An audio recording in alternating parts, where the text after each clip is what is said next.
RBC production സഹായിക്കുന്നു. അതേപോലെ തന്നെ വൈറ്റമിൻ ഡിനെ അബ്സോർബ് ചെയ്യാൻ സഹായിക്കുന്നു. അങ്ങനെ പല രീതിയിലുള്ള ഫങ്ഷൻസ് നമ്മുടെ ശരീരത്തിൽ വൃക്കകൾ ചെയ്യുന്നുണ്ട്. നമ്മുടെ ശരീരത്തിൽ ഈ വൃക്കകൾക്ക് എന്തെങ്കിലും തകരാറുകൾ സംഭവിക്കുമ്പോൾ പല രീതിയിലുള്ള സിംറ്റംസ് ആണ് നമ്മുടെ ശരീരത്തിൽ കാണിക്കുക.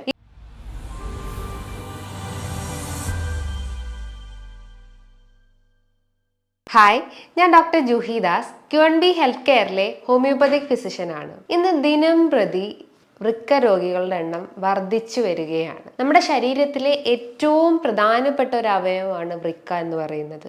ഒരുപാട് ഫങ്ഷൻസ് നമ്മളെ ബോഡിയിൽ വൃക്ക ചെയ്യുന്നുണ്ട്. അതായത് നമ്മളെ BP റെഗുലേറ്റ് ചെയ്യുന്നു, ബ്ലഡ് പ്രഷർ റെഗുലേറ്റ് ചെയ്യുന്നു, നമ്മുടെ ശരീരത്തിൽ ഉണ്ടാകുന്ന ഇലക്ട്രോലൈറ്റ്, അതായത് സോഡിയം, മെഗ്നീഷ്യം, ക്ലോറൈഡ് പോലത്തെ ഇലക്ട്രോലൈറ്റ്സിനെ ബാലൻസ് ചെയ്യുന്നു, RBC പ്രൊഡക്ഷന് സഹായിക്കുന്നു, അതേപോലെ തന്നെ വൈറ്റമിൻ ഡിനെ അബ്സോർബ് ചെയ്യാൻ സഹായിക്കുന്നു. അങ്ങനെ പല രീതിയിലുള്ള ഫങ്ഷൻസ് നമ്മുടെ ശരീരത്തിൽ വൃക്കകൾ ചെയ്യുന്നുണ്ട്. നമ്മുടെ ശരീരത്തിൽ ഈ വൃക്കകൾക്ക് എന്തെങ്കിലും തകരാറുകൾ സംഭവിക്കുമ്പോൾ പല രീതിയിലുള്ള സിംറ്റംസ് ആണ് നമ്മുടെ ശരീരത്തിൽ കാണിക്കുക. ഈ റീനൽ ഫെയിലിയർ എന്ന് പറയുമ്പോൾ അത് അക്യൂട്ട് റീനൽ ഫെയിലിയറും ഉണ്ട്, അതേപോലെ തന്നെ ക്രോണിക് റീനൽ ഫെയിലിയറും ഉണ്ട്.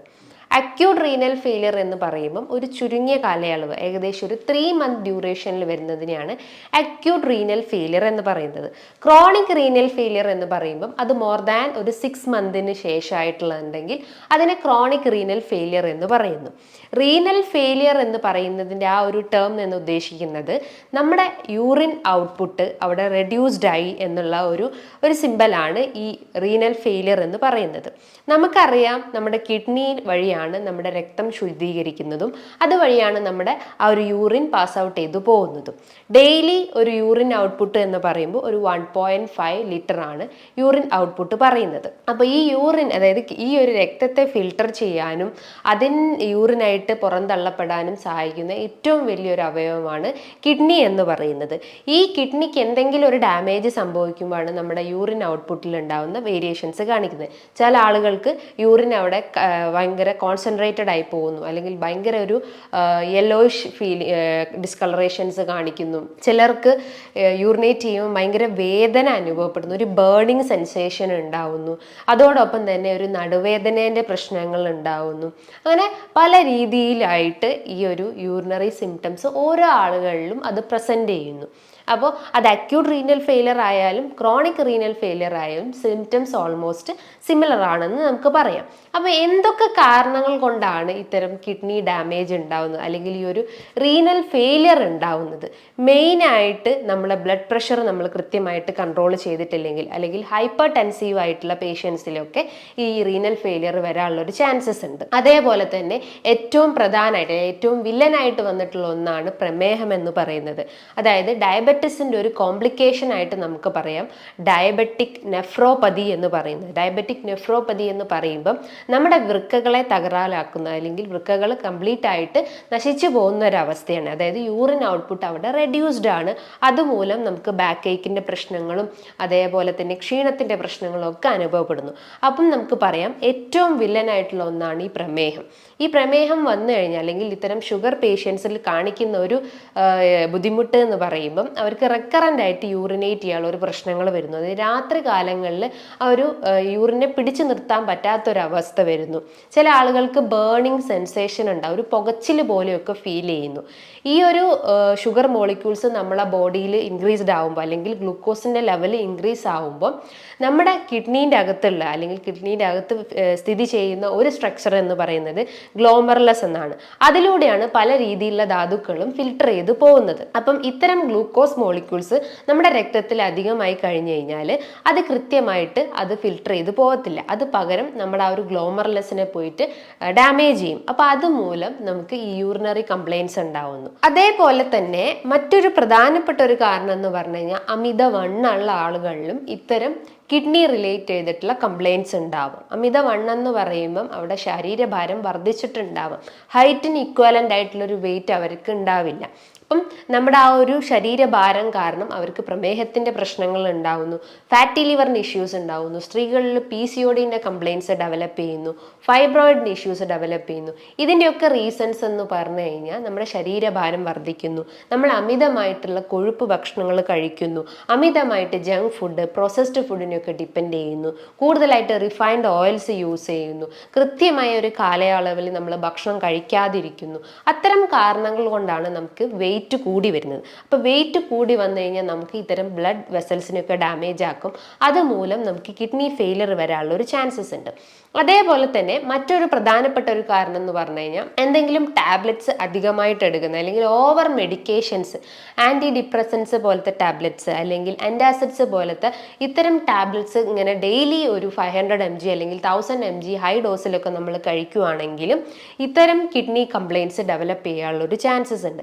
അതേപോലെ തന്നെ ഒരു ജനറ്റിക് ഹിസ്റ്ററി ഉണ്ടെങ്കിൽ, നമ്മളെ ഗ്രാൻഡ് പാരൻസിനോ അല്ലെങ്കിൽ നമ്മളെ അച്ഛനോ അമ്മയ്ക്കോ ഒരു കിഡ്നി ഫെയിലറിൻ്റെ ഒരു ഹിസ്റ്ററി ഉണ്ടെങ്കിലും അതുമൂലവും നമുക്കൊരു കിഡ്നി ഫെയിലിയർ വരാനുള്ള ഒരു ചാൻസസ് ഉണ്ട്. അതേപോലെ തന്നെ നമുക്ക് റെക്കറൻ്റ് ആയിട്ട് എന്തെങ്കിലും ഇൻഫെക്ഷൻസ് ഉണ്ടെങ്കിൽ, അതായത് എസ്പെഷ്യലി യൂറിനറി ട്രാക്ട് ഇൻഫെക്ഷൻസ് ഉണ്ടെങ്കിൽ, യൂറിനറി ട്രാക്ട് ഇൻഫെക്ഷൻസ് എന്ന് പറയുമ്പം നമ്മുടെ മൂത്രനാളിയിൽ ഉണ്ടാവുന്ന അല്ലെങ്കിൽ ആ ഒരു നാളിയിൽ എപ്പിത്തീലിയൽ സെൽസ് ഡാമേജ് ആവും. അപ്പോൾ അതിൽ എക്കോളൈ പോലത്തെ ബാക്ടീരിയസ് കൂടുതലായിട്ടും വളർന്നുകൊണ്ടിരിക്കുന്നു. അപ്പോൾ അതുമൂലം നമുക്ക് മൂത്രം ഒഴിക്കാനുള്ള ബുദ്ധിമുട്ടുകൾ ഉണ്ടാവുന്നു. റെക്കറൻ്റ് ആയിട്ട് ഇത്തരം ഇൻഫെക്ഷൻസ് വന്നുകൊണ്ടിരിക്കുന്നു. അത് എസ്പെഷ്യലി സ്ത്രീകളിലാണ് ഏറ്റവും കൂടുതൽ കാണപ്പെടുന്നത്. അപ്പോൾ ഇത്തരം കാരണങ്ങളാണ് നമ്മുടെ ശരീരത്തിൽ ഈ ഒരു കിഡ്നി ഡാമേജ് ആവാനുള്ള റീസൺസ് എന്ന് നമുക്ക് പറയാം. ഈ ഒരു അക്യൂട്ട് റീനൽ ഫെയിലിയർ ആവട്ടെ, ക്രോണിക് റീനൽ ഫെയിലിയർ ആവട്ടെ, അതിൻ്റെ ഒരു ട്രീറ്റ്മെൻറ്റ് പ്രൊസീജിയർ, ഒരു അലോപ്പതിക് ട്രീറ്റ്മെൻറ്റ് പ്രൊസീജിയർ എന്ന് പറയുമ്പം മെയിൻലി അവർ സർജറി സജസ്റ്റ് ചെയ്യും. അതേപോലെ തന്നെ ഡയാലിസിസ് ആണ് ചെയ്യാറ്. ഡയാലിസിസ് തന്നെ ഹീമോ ഡയാലിസിസും ഉണ്ട്, പെരിട്ടോണിയൽ ഡയാലിസിസും ഉണ്ട്. അപ്പോൾ എന്തൊക്കെ ലക്ഷണങ്ങളാണ് നമ്മുടെ കിഡ്നി ഡാമേജ് ആയെന്ന് നമ്മുടെ ശരീരം കാണിച്ചു തരുന്നതെന്ന് നോക്കാം. മെയിനായിട്ട് ഞാൻ പറഞ്ഞു, നമ്മുടെ കിഡ്നീൻ്റെ ഒരു ഫംഗ്ഷൻ എന്ന് പറഞ്ഞു കഴിഞ്ഞാൽ നമ്മുടെ യൂറിൻ ഔട്ട്പുട്ടിനെ മെയിൻറ്റെയിൻ ചെയ്യുന്നത്, അല്ലെങ്കിൽ രക്തത്തിനെ ഫിൽട്ടർ ചെയ്തിട്ട് യൂറിൻ ഔട്ട്പുട്ടിനെ മെയിൻറ്റെയിൻ ചെയ്യുന്നതാണ് കിഡ്നി ചെയ്യുന്നത്. അപ്പം ഒരു മെയിൻ ക്ലിനിക്കൽ ഫീച്ചേഴ്സ് അല്ലെങ്കിൽ ഒരു സിംറ്റം എന്ന് പറയുമ്പം നമ്മുടെ യൂറിൻ ഔട്ട്പുട്ട് അവിടെ റെഡ്യൂസ്ഡ് ആയിരിക്കും. ചില ആളുകൾക്ക് അത് ഇൻകോണ്ടിനൻസിൻ്റെ പ്രശ്നങ്ങൾ ഉണ്ടാവുന്നു. ഇൻകോണ്ടിനൻസ് എന്ന് പറയുമ്പോൾ ഇടയ്ക്കിടയ്ക്ക് മൂത്രമൊഴിക്കാനുള്ള ബുദ്ധിമുട്ടുകൾ ഉണ്ടാവുന്നു.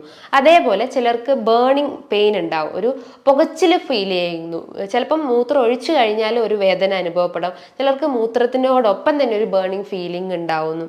അതോടൊപ്പം തന്നെ അതിശക്തമായിട്ടുള്ളൊരു നടുവേദന അനുഭവപ്പെടുന്നു, ഒരു തലയ്ക്കൊരു ഹെവിനെസ് ഫീലിംഗ് ഉണ്ടാവുന്നു, ശരീരമാസകല ഒരു വീക്ക്നെസ് ഫീലിംഗ് ഉണ്ടാവുന്നു, വെയിറ്റിൽ വേരിയേഷൻസ് കാണിക്കുന്നു. ചില ആളുകൾക്ക് വെയിറ്റിൽ വർധനവ് ഉണ്ടാവുന്നു, അതേപോലെ ചില ആളുകൾക്ക് വെയിറ്റ് കുറഞ്ഞു പോകുന്ന ഒരു പ്രശ്നങ്ങൾ ഉണ്ടാവുന്നു. അതേപോലെ മെയിൻ സിംറ്റംസ് എന്ന് പറയുന്നത് ഫേസ് നോക്കുകയാണെങ്കിൽ രാവിലെ എഴുന്നേറ്റിട്ട് അവർ ഫേസ് ഒക്കെ ഭയങ്കര പഫി ആയിട്ടിരിക്കുന്നു. എസ്പെഷ്യലി ഈ ഒരു റീജിയനൊക്കെ ഭയങ്കര ഒരു പഫി ഫീലിംഗ് ഉണ്ടാവുന്നു.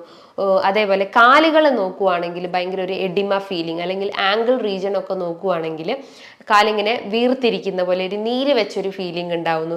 ജസ്റ്റ് ഒന്ന് പ്രസ് ചെയ്ത് നോക്കിക്കഴിഞ്ഞാൽ അവിടെ ഇങ്ങനെ ഒരു കുഴി പോലെ അനുഭവപ്പെടുന്നു. അതിനെ പിറ്റിക് എഡിമ എന്ന് പറയുന്നു. അങ്ങനെ പല രീതിയിലുള്ള സിംറ്റംസ് ആണ് ഇത്തരം കിഡ്നി പേഷ്യൻസ് വന്ന് പറയാറ്. അപ്പം മെയിനായിട്ട് ഒരു കിഡ്നി കംപ്ലയിൻസ് ഉള്ള ആളുകൾ ചെയ്യേണ്ട ഒരു ടെസ്റ്റ് എന്ന് പറയുമ്പോൾ റീനൽ ഫംഗ്ഷൻ ടെസ്റ്റ് ആണ്. അതിൻ്റെ അകത്ത് യൂറിയയുടെ അളവ് നമുക്ക് മനസ്സിലാക്കാൻ പറ്റും, യൂറിക് ആസിഡിൻ്റെ അളവ് മനസ്സിലാക്കാൻ പറ്റും, അതോടൊപ്പം തന്നെ ക്രിയാറ്റിൻ്റെ അളവും നമുക്ക് മനസ്സിലാക്കാൻ പറ്റുന്നതാണ്. ഒരു നോർമൽ വാല്യൂ അല്ലെങ്കിൽ ക്രിയാറ്റിൻ്റെ ഒരു നോർമൽ വാല്യൂ എന്ന് പറയുമ്പോൾ ഒരു 0.4 മുതൽ ഒരു 1.2 വരെയാണ് ഇതിൻ്റെ ഒരു നോർമൽ റേഞ്ച് വരുന്നത്. ഇന്ന് ഏറ്റവും കൂടുതൽ ക്രിയാറ്റിൻ രോഗികൾ വർദ്ധിച്ചു വരികയാണ്. അതിൻ്റെയൊക്കെ റീസൺസ് എന്ന് പറയുമ്പോൾ അവർ പ്രമേഹം കൺട്രോൾഡ് ആയിരിക്കില്ല, അതേപോലെ തന്നെ ഹൈപ്പർ ടെൻസീവ് പേഷ്യൻസും ആയിരിക്കും. അപ്പം ക്രിയാറ്റിനൊക്കെ കൺട്രോൾ ചെയ്യാനും അതേപോലെ തന്നെ യൂറിക് ആസിഡ് കൺട്രോൾ ചെയ്യാനും യൂറിയൊക്കെ ഒന്ന് കൺട്രോൾ ചെയ്യാൻ നമ്മൾ മെയിനായിട്ട് നമ്മൾ ഭക്ഷണ രീതികൾ തന്നെ മെയിനായിട്ട് ശ്രദ്ധിച്ചാൽ മതി. അതേപോലെ തന്നെ റീനൽ ഫെയിലിയർ പോലെ മറ്റൊരു മെയിൻ അസുഖമാണ് കിഡ്നീനെ ബാധിക്കുന്നത്, കിഡ്നി സ്റ്റോൺ അല്ലെങ്കിൽ റീനൽ കാൽക്കുലൈ എന്ന് പറയുന്നത്. ഇത് നമ്മുടെ പ്രസവ വേദനയേക്കാൾ അധികമായിട്ടുള്ള ഒരു വേദനയാണ്, അല്ലെങ്കിൽ പ്രസവ വേദന കഴിഞ്ഞു കഴിഞ്ഞാൽ ഏറ്റവും കൂടുതൽ വേദന അനുഭവിക്കുന്ന ഒരു അസുഖമാണ് കിഡ്നി സ്റ്റോൺ എന്ന് പറയുന്നത്. മെയിൻലി കാൽഷ്യം ഓക്സലേറ്റ് പോലത്തെ സ്റ്റോൺസ് ആണ് കിഡ്നീൻ്റെ അകത്ത് ഡെപ്പോസിറ്റ് ചെയ്യുന്നത്. അതേപോലെ യൂറിക് ആസിഡ് സ്റ്റോൺസും കിഡ്നീൻ്റെ അകത്ത് അല്ലെങ്കിൽ കിഡ്നീൻ്റെ ഒരു കോർട്ടസിൻ്റെ അകത്ത് ഡെപ്പോസിറ്റ് ചെയ്യാനുള്ള ഒരു ചാൻസസ് ഉണ്ട്. അതിൻ്റെയൊക്കെ റീസൺ അല്ലെങ്കിൽ ഇത്തരം സ്റ്റോൺ ഫോം ചെയ്യാനുള്ള കാരണങ്ങൾ എന്ന് പറയുമ്പം മെയിനായിട്ട് അവരുടെ ഭക്ഷണത്തിൽ ഉണ്ടാകുന്ന പ്രോട്ടീൻ ഇൻടേക്ക് ആണ്, അല്ലെങ്കിൽ അവരുടെ ബോഡിയിൽ കൂടുതലായിട്ടും പ്രോട്ടീൻ്റെ ആ ഒരു കണ്ടന്റ് വർദ്ധിച്ചു വരുന്നു, അല്ലെങ്കിൽ പ്രോട്ടീൻ മെറ്റബോളിസം അധികമാവുമ്പോഴാണ് ഇത്തരം സ്റ്റോൺ ഫോർമേഷൻ നമ്മളെ ബോഡിയിൽ ഉണ്ടാവുന്നത്. ഇത് ഏറ്റവും കൂടുതൽ പെയിൻഫുൾ ആയിട്ടുള്ള ഒരു കണ്ടീഷനാണ്. ചില ആളുകൾക്ക് നടുവേദന അനുഭവപ്പെടും. ആ വേദന ഇങ്ങനെ കാലുകളിലേക്കൊക്കെ ഇറങ്ങി, അതായത് റേഡിയേറ്റ് ചെയ്തിട്ട് വേദന ഇങ്ങനെ കാലിലേക്ക് ഇറങ്ങി വരാനുള്ള ഒരു ചാൻസസ് ഉണ്ട്. അപ്പം നമുക്ക് മനസ്സിലാക്കാം നമ്മുടെ കിഡ്നിയിൽ എന്തോ ഒരു ഡിസ്ട്രക്ഷൻ അല്ലെങ്കിൽ ഒരു ഡിസ്റ്റർബൻസ് സംഭവിച്ചിട്ടുണ്ടെന്ന്. നമ്മുടെ മൂത്രം ഭയങ്കരമായിട്ട് ഒരു ഡിസ്കളറേഷൻസ് ഉണ്ടാവുന്നു, എസ്പെഷ്യലി ഒരു ബ്രിക്ക് റെഡ് കളർ ഫീൽ ചെയ്യുകയാണെങ്കിൽ നമുക്കറിയാം നമ്മുടെ കിഡ്നി ഡാമേജ്ഡ് ആയിട്ടുണ്ടെന്ന്. അതായത് ഒന്നെങ്കിൽ കിഡ്നി സ്റ്റോൺ ഇഷ്യൂസ് ഉണ്ടാവാം, അല്ലെങ്കിൽ റീനൽ ഫെയിലർ പ്രശ്നങ്ങൾ, അല്ലെങ്കിൽ നെഫ്രൈറ്റിസ്, നെഫ്രോട്ടിക് പോലത്തെ പല രീതിയിലുള്ള കണ്ടീഷൻസ് നമ്മളെ കിഡ്നിയെ എഫക്ട് ചെയ്തിട്ടുണ്ടെന്ന് മനസ്സിലാക്കാം. ഹെമറ്റൂറി അല്ലെങ്കിൽ ഒരു ബ്ലഡി യൂറിൻ ആണെങ്കിൽ നമുക്ക് മനസ്സിലാക്കാം നമ്മുടെ കിഡ്നീൻ്റെ അകത്ത് സ്റ്റോൺ ഫോർമേഷൻ സംഭവിച്ചിട്ടുണ്ടെന്ന്. അതോടൊപ്പം തന്നെ അതിശക്തമായിട്ടുള്ളൊരു വീക്ക്നെസ് അനുഭവപ്പെടാം, അതിശക്തമായിട്ടുള്ളൊരു നടുവേദന അനുഭവപ്പെടാം, സ്കിന്നിൽ ഭയങ്കരമായിട്ടൊരു ഡ്രൈനെസ് ഫീലിംഗ് ഉണ്ടാവും, അതിശക്തമായിട്ടുള്ളൊരു ചൊറിച്ചിലുണ്ടാവും, ചിലപ്പോൾ റാഷസ് ഒന്നും അല്ലെങ്കിൽ ഒരു ഇറപ്ഷൻസ് ഒന്നും നമ്മളെ ബോഡിയിൽ ഉണ്ടാവുന്നില്ല, പക്ഷേ അൺനെസസറി ആയിട്ട് നമുക്ക് ഇങ്ങനെ ഒരു ഇച്ചിങ്ങിൻ്റെ പ്രശ്നങ്ങൾ ഉണ്ടാവുന്നു. അതേപോലെ തന്നെ നമുക്ക് ഓക്കാനും ഛർദി പ്രശ്നങ്ങൾ ഉണ്ടാവുന്നു. ക്രിയാറ്റിൻ പേഷ്യൻസിൽ ഏറ്റവും കോമൺ ആയിട്ടുള്ള ഒരു ബുദ്ധിമുട്ട് എന്ന് പറഞ്ഞാൽ ഇത്തരം ഗ്യാസ് ട്രബിൾസ് ആണ്. ചില ഫുഡ് കഴിച്ചു കഴിഞ്ഞാൽ അവർക്ക് ഈ ഓക്കാനം പോലത്തെ ഫീലിങ്സ് ഉണ്ടാവുന്നു. ഫുഡ് അവരുടെ സ്റ്റൊമക്കിൽ ജസ്റ്റ് ഒന്ന് ടച്ച് ചെയ്താൽ തന്നെ അവർക്ക് പെട്ടെന്ന് വൊമിറ്റ് ചെയ്യാനുള്ളൊരു ഫീലിംഗ് ഉണ്ടാവുന്നു. ഫുഡ് കഴിച്ച് അങ്ങനെ തന്നെ അത് വൊമിറ്റ് ചെയ്ത് പോകാനുള്ള ഒരു ചാൻസസ് ഉണ്ട്. കാലുകൾ നോക്കുമ്പോൾ ഭയങ്കര ഒരു നീര് ഫീൽ ചെയ്യുന്നു, ജസ്റ്റ് ഒന്ന് പ്രസ് ചെയ്ത് കഴിഞ്ഞാൽ ഒരു നീർക്കെട്ടിന്റെ പ്രശ്നങ്ങൾ ഉണ്ടാവുന്നു. അങ്ങനെ പല രീതിയിലായിട്ട് നമ്മൾ ഓരോ സിസ്റ്റത്തിനെയും എഫക്ട് ചെയ്യുന്ന അല്ലെങ്കിൽ ഓരോ ബോഡി പാർട്സിനെയും ഇത്തരം സിംറ്റംസ് കാണിക്കുന്നുണ്ടെങ്കിൽ നമുക്ക് മനസ്സിലാക്കാം നമ്മുടെ കിഡ്നി അവിടെ തകരാറിലായിട്ടുണ്ടെന്ന്. അപ്പം നമ്മൾ എപ്പോഴും ശ്രദ്ധിക്കേണ്ടത് നമ്മളെ ഭക്ഷണ രീതികൾ തന്നെയാണ്. ജസ്റ്റ് ഒരു മെഡിസിൻസ് എടുത്തു കഴിഞ്ഞാൽ അതിനൊരു താൽക്കാലികമായിട്ടുള്ളൊരു ശമനം മാത്രമേ നമുക്ക് ഉണ്ടാവുള്ളൂ. അപ്പം നമ്മൾ ശ്രദ്ധിക്കേണ്ട കാര്യങ്ങൾ എന്ന് പറയുമ്പോൾ ഭക്ഷണത്തിൻ്റെ അകത്ത് പ്രോട്ടീൻ്റെ അളവ് കഴിവതും കുറയ്ക്കാൻ ശ്രമിക്കുക, അല്ലെങ്കിൽ ഓക്സലേറ്റ് കണ്ടന്റ് അടങ്ങിയിട്ടുള്ള ഭക്ഷണങ്ങൾ കഴിവതും കുറയ്ക്കാൻ ശ്രമിക്കുക. അപ്പം എന്തൊക്കെയാണ് ഈ ഓക്സലേറ്റ് അടങ്ങിയിട്ടുള്ള ഭക്ഷണങ്ങൾ?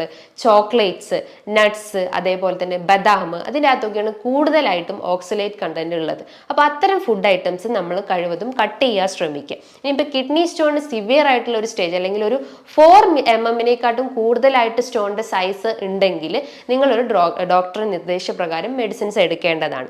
ഒരു 2 mm അല്ലെങ്കിൽ 3 mm ഒക്കെ ആണെങ്കിൽ നമ്മൾ ആ ഒരു ഭക്ഷണ രീതിയിലൂടെ തന്നെ, അല്ലെങ്കിൽ നമ്മൾ ആ ഒരു വാട്ടർ ഇൻടേക്ക് മെയിൻറ്റെയിൻ ചെയ്താൽ തന്നെ അത് യൂറിനിലൂടെ അത് പാസ് ഔട്ട് ചെയ്തു പോകും. അപ്പോൾ എത്ര ഗ്ലാസ് വെള്ളം കുടിക്കണമെന്ന് പല ആളുകളും ചോദിക്കാറുണ്ട്. ഒരു 10 to 12 ഗ്ലാസ് വെള്ളം നിങ്ങൾക്ക് കുടിക്കാൻ പറ്റുന്നതാണ്. അതുകൊണ്ട് ആ ബോഡിയിൽ ഉണ്ടാകുന്ന ഇലക്ട്രോലൈറ്റ് ഇംബാലൻസും അതേപോലെ സ്റ്റോണിന്റെ പ്രശ്നങ്ങളൊക്കെ ഉണ്ടെങ്കിൽ അതിനെ കുറയ്ക്കാൻ പറ്റുന്നതാണ് നമ്മളെ ബോഡിയിൽ ഈ ഒരു വാട്ടർ ലെവൽ ഉണ്ടെങ്കിൽ. നമുക്കറിയാം ഈ പ്രോട്ടീൻ മെറ്റബോളിസത്തിന്റെ ഒരു ബൈ പ്രൊഡക്റ്റ് ആണ് യൂറിയ, അതേപോലെ തന്നെ ക്രിയാറ്റിനിൻ എല്ലാം. അപ്പം നമ്മൾ എപ്പോഴും ശ്രദ്ധിക്കേണ്ടത് നമ്മൾ കൂടുതലായിട്ടും പ്രോട്ടീൻ കണ്ടന്റ് എടുക്കുന്നുണ്ടെങ്കിൽ അത് കഴിവതും റെഡ്യൂസ് ചെയ്യാൻ ശ്രമിക്കുക. കാരണം യൂറിക് ആസിഡ് ഒക്കെ ഒരു പ്രോട്ടീൻ്റെ ഒരു ബൈ പ്രൊഡക്റ്റ് ആണെന്ന് ഞാൻ പറഞ്ഞു. അപ്പോൾ യൂറിക് ആസിഡ് നമ്മുടെ ശരീരത്തിൽ അധികമായി കഴിഞ്ഞാൽ അത് ജോയിൻസിലൊക്കെ പോയി ഡിപ്പോസിറ്റ് ചെയ്യും. അതായത് മോണോസോഡിയം ക്രിസ്റ്റൽസിന്റെ രൂപത്തിലായിട്ട് നമ്മളെ ജോയിന്റ് സ്പേസിലൊക്കെ പോയി അത് ഡിപ്പോസിറ്റ് ചെയ്യും. അപ്പോൾ അതുമൂലം നമ്മുടെ കൈകാലുകളൊക്കെ വീർത്ത് വരും. എസ്പെഷ്യലി തള്ളവിരലൊക്കെ ഭയങ്കരമായിട്ട് സ്വെല്ലിങ് ഉണ്ടാവുന്നു, നീർക്കെട്ടിന്റെ പ്രശ്നങ്ങൾ ഉണ്ടാവുന്നു, ഭയങ്കര ഒരു വേദന അനുഭവപ്പെടുന്നു. ജസ്റ്റ് ഒന്ന് പ്രസ് ചെയ്ത് കഴിഞ്ഞാൽ അവർക്ക് ഒരു വേദന അനുഭവപ്പെടാറുണ്ട്. അപ്പോൾ അതിൻ്റെയൊക്കെ ഒരു കാരണം എന്ന് പറഞ്ഞു കഴിഞ്ഞാൽ നമ്മൾ കഴിക്കുന്ന പ്രോട്ടീൻ അടങ്ങിയിട്ടുള്ള ഭക്ഷണങ്ങൾ, എസ്പെഷ്യലി ആനിമൽ പ്രോട്ടീൻസ് ആണ്. ആനിമൽ പ്രോട്ടീൻസ് എന്ന് പറയുമ്പോൾ റെഡ് മീറ്റ്, ചുവന്ന മാംസം, അതായത് പോർക്ക്, ബീഫ്, മട്ടൻ പോലത്തെ ഇത്തരം ചുവന്ന മാംസങ്ങളിലാണ് ഇത്തരം പ്രോട്ടീൻസ് അളവ് കൂടുതലായിട്ടുള്ളത്. നിങ്ങൾക്ക് പ്രോട്ടീൻസ് എടുക്കാം, ഒരു ലീൻ പ്രോട്ടീൻസ് നിനക്ക് എടുക്കാൻ പറ്റുന്നതാണ്. അതായത് ചിക്കൻ അത് നിങ്ങൾക്ക് എടുക്കാൻ പറ്റുന്നതാണ്. അതേപോലെ തന്നെ ഫിഷ് ഐറ്റംസ്, അതിൻ്റെ അകത്തൊക്കെ ലീൻ പ്രോട്ടീൻസ് ആണുള്ളത്. അപ്പോൾ അത്തരം ലീൻ പ്രോട്ടീൻസ് നിങ്ങളുടെ ഡയറ്റിൽ ഉൾപ്പെടുത്തുന്നതുകൊണ്ട് കുഴപ്പമൊന്നുമില്ല. അതേപോലെ നിങ്ങൾ ഒഴിവാക്കേണ്ട ഒരു ഭക്ഷണങ്ങൾ എന്ന് പറയുമ്പോൾ, അല്ലെങ്കിൽ ശ്രദ്ധിക്കേണ്ട ഒരു കാര്യം എന്ന് പറയുമ്പോൾ, സാൾട്ടിൻ്റെ ഇൻടേക്ക് കഴിവതും കുറയ്ക്കാൻ ശ്രമിക്കുക. കാരണം ഇലക്ട്രോലൈറ്റ് ഇംബാലൻസ് ആവും, നമുക്ക് ഹൈപ്പർ ടെൻഷൻ്റെ പ്രശ്നങ്ങൾ ഉണ്ടാവുന്നു. അപ്പോൾ എപ്പോഴും സാൾട്ടിൻ്റെ അളവ് കഴിവതും കുറയ്ക്കാൻ ശ്രമിക്കുക. മിതമായ രീതിയിലൊരു എക്സസൈസ് മെയിൻറ്റെയിൻ ചെയ്യാൻ ശ്രമിക്കുക. അതേപോലെ തന്നെ ആൽക്കഹോളിക് അഡിക്ഷൻസോ അല്ലെങ്കിൽ സ്മോക്കിംഗ് അഡിക്ഷൻസോ ഒക്കെ ഉണ്ടെങ്കിൽ അത് കഴിവതും കുറയ്ക്കാൻ ശ്രമിക്കുക. അതുമൂലം നമ്മളെ വെസൽസ് എല്ലാം ഡാമേജ് അല്ലെങ്കിൽ ബ്ലഡ് വെസൽസ് എല്ലാം ചുരുങ്ങി പോകുന്ന ഒരു അവസ്ഥ ഉണ്ടാകുന്നു. അപ്പോൾ കൃത്യമായ അളവിൽ നമ്മുടെ ശരീരത്തിലൂടെ രക്തം പമ്പ് ചെയ്യാത്തൊരവസ്ഥ വരുന്നു. അപ്പോൾ അതുമൂലം നമുക്ക് കിഡ്നി ഫെയിലിയർ പ്രശ്നങ്ങൾ ഉണ്ടാവുന്നു, അല്ലെങ്കിൽ നമ്മുടെ ആ ഒരു രക്തം കൃത്യമായിട്ട് ഫിൽട്ടർ ചെയ്യാത്തൊരു പ്രശ്നങ്ങൾ ഉണ്ടാവുന്നു. അപ്പോൾ അതുമൂലം നമുക്ക് യൂറിനറി കംപ്ലയിൻറ്റ്സ് ഡെവലപ്പ് ചെയ്യാനുള്ള ഒരു ചാൻസസ് ഉണ്ട്. നമ്മുടെ കിഡ്നി കൃത്യമായി പ്രവർത്തിക്കാനും അതേപോലെ തന്നെ മറ്റ് അവയവങ്ങൾക്കൊന്നും ഒരു ഡാമേജ് ഉണ്ടാവാതിരിക്കാനും വേണ്ടിയിട്ട് നമ്മൾ ഈ പറഞ്ഞിട്ടുള്ള കാര്യങ്ങളൊക്കെ ഒന്ന് ശ്രദ്ധിച്ചു കഴിഞ്ഞാൽ നമുക്കറിയാം prevention is better than cure എന്ന് നമുക്കറിയാം. അപ്പോൾ നമ്മൾ ഈ പറഞ്ഞിട്ടുള്ള കാര്യങ്ങളൊന്ന് ശ്രദ്ധിച്ചു കഴിഞ്ഞു കഴിഞ്ഞാൽ നമുക്ക് ഇത്തരം ഹെവി കംപ്ലയിൻസ് അല്ലെങ്കിൽ ഇത്തരം ക്രോണിക് ആയിട്ടുള്ള കംപ്ലയിൻസിന് നമുക്ക് മെഡിസിൻസിലൂടെ തന്നെ അതോടൊപ്പം തന്നെ ഇത്തരം ഡയറ്റിലൂടെയും എക്സസൈസിലൂടെയും നമുക്ക് കുറയ്ക്കാൻ പറ്റുന്നതാണ്. നമ്മൾ കൂടുതലായിട്ട് പാനിക് ആവാതെ അല്ലെങ്കിൽ ക്രിയാറ്റിൻ ഹൈ ആയിട്ടുണ്ടെങ്കിൽ നമ്മൾ കൂടുതലായിട്ട് പാനിക് ആവാതെ നമ്മളൊരു മിതമായ രീതിയിൽ നമ്മളൊരു മൈൻഡിനെ റിലാക്സ് ചെയ്യുന്ന രീതിയിലുള്ള കാര്യങ്ങളൊക്കെ ഒന്ന് ചെയ്തിട്ട് നമ്മളൊരു ഡയറ്റും അതേപോലെ തന്നെ എക്സസൈസും ഫോളോ ചെയ്ത് കഴിഞ്ഞാൽ ഇത്തരം സിംറ്റംസിനെയൊക്കെ നമുക്ക് കുറയ്ക്കാൻ പറ്റുന്നതാണ്.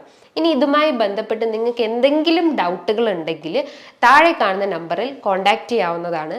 നല്ലൊരു ഹെൽത്ത് ടോപ്പിക്കുമായി വീണ്ടും കാണാം. താങ്ക്